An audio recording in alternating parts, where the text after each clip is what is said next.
Botham began 1980 with a remarkable performance in the one-off Jubilee Test in India. He scored 114 and took 13 wickets. Shortly after, he took over the captaincy of England from his mentor Brealey. I think in a way that self-belief, that sort of belief that he could win under any circumstances, hampered his captaincy.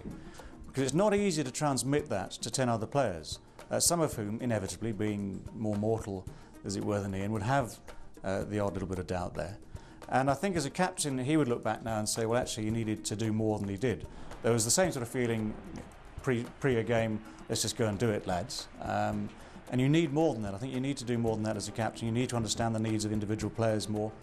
And it was just proof, I think, that at that stage of his career, in fact, the captaincy wasn't quite what he needed. As I say, he's 100 miles an hour, even as captaincy. I don't think he was particularly willing to work out that other people weren't quite as talented as him. I think that was his main failing. His cricket basically was completely belied the myth that it's dedication that brings you success. For him, it was just success brings you success. He was natural. He didn't understand that some people just simply can't do what he does, which is go out till 4 in the morning, drink everyone else under the table, get out of bed, and smash 100 or take 5 wickets. The low point of his captaincy came during the 1981 Ashes series. After poor English performances in the first 2 tests, Botham resigned. It wasn't just that he was stripped of the captaincy, he resigned moments before he was told he was going to get booted out anyway. He'd just got a pair, in fact, at Lord's. He was at a totally low ebb. And what happened after that, Mike Brealey took over. And whilst we were practicing up at Headingley, Brealey sort of went up to Beefy quietly. He said, look, I've got another all-rounder up here, Beef. You've been under a huge amount of pressure. I'm thinking of leaving you out tomorrow. And Beefy just turned around and said, Breeze, if you leave me out tomorrow, you'd better get another captain up here because you'll be hanging off that balcony. I mean, that's how desperately he wanted to retrieve things and turn them around. And my goodness, didn't he? In the air and 6. Botham then produced those memorable performances that would destroy Australia and re-establish himself as England's favourite son. From that point, you know, we get a totally different cricketer. We turn up at Headingley for the next Test match. Ian's batting performance in that particular Test match, you know, will always stick in my mind as being, you know, Ian Botham at his absolute belligerent best. We're at tea time, day 4. England have got no chance. But the period between tea time and stumps was some of the most extraordinary cricket you'd ever want to see. Before you knew it, you know, almost in that period of 2 hours, the whole game had just turned around, and you know, that's what he could do to a cricket match, and he did it quite a number of times, particularly against us. Botham followed his match-winning 149 in the 3rd Test with a devastating 5-for-1 bowling spell in the 4th match at Edgbaston, once again snatching an unlikely victory for England. Well, the thing is that Australia were 89 for 3, and I think they only needed 130 odd or something like that to win the Test. 89 for 3, so I thought to myself, well, it's only a matter of time before they get these runs. And I know Brealey said to Both, can you give me what have you got left? And Both said, I'll give you everything I've got, he said to Brealey, because he respected Brealey so much. He came on at the City end at Edgbaston, and the rest is history. He took 5 wickets for 1 run and won the Test for England. It was an amazing performance.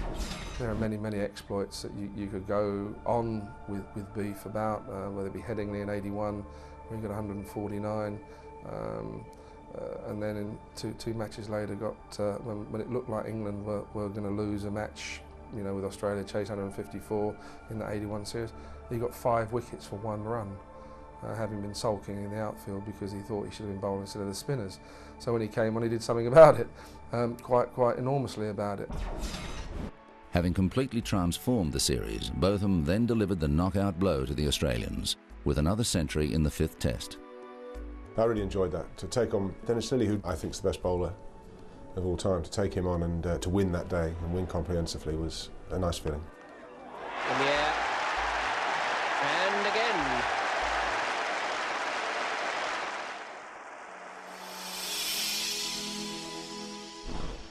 After 1981, he was plagued by back problems, which affected his mobility. Although he would struggle to stay fit, he continued to produce magic moments. In the 1985 Ashes series at home, Botham took 31 wickets, once again reserving his best for his favourite foe, Australia. I think as much as anything, it's the way the Aussies play the game. I've always admired that. They play really hard on the field. Don't expect anything, don't give anything. But in the days when I came into the game, you come off the field, and if we'd been fielding all day, you put your feet up, the Aussies who'd been batting would come in with a couple of cold beers, you'd sit down and chew the cud. I mean, it was war out there, believe me, on the field. But it's 6 o'clock, so time to relax, and I learnt a lot from listening to those guys and what they had to say. In 1986, Botham became the highest wicket taker in Test matches. And taken by Jack Richards. In Australia in 1986-87, he took 5 for 41 in Melbourne and made 138 in Brisbane. Straight down the ground, beautifully played, and that brings up Ian Botham's century. That's probably one of the best innings I've seen him play. We're in a situation where we had England in a little bit of trouble, and all of a sudden Ian turned up the crease, and typical of him, he sums it up the situation pretty quickly. He decides, right, I'll take the attack to the Aussies. They've got their nose in front, we'll see what happens. And talk about sort of, from 1 minute you've got a real sniff, good decision to send them in. We've got England in a bit of strife. An hour and a half later, you're sort of, deflated. He's just taken the wind right out of your sails with this, extraordinary batting. And that's the way he played. Botham getting a standing ovation from the crowd here at the Gabba for a magnificent contribution.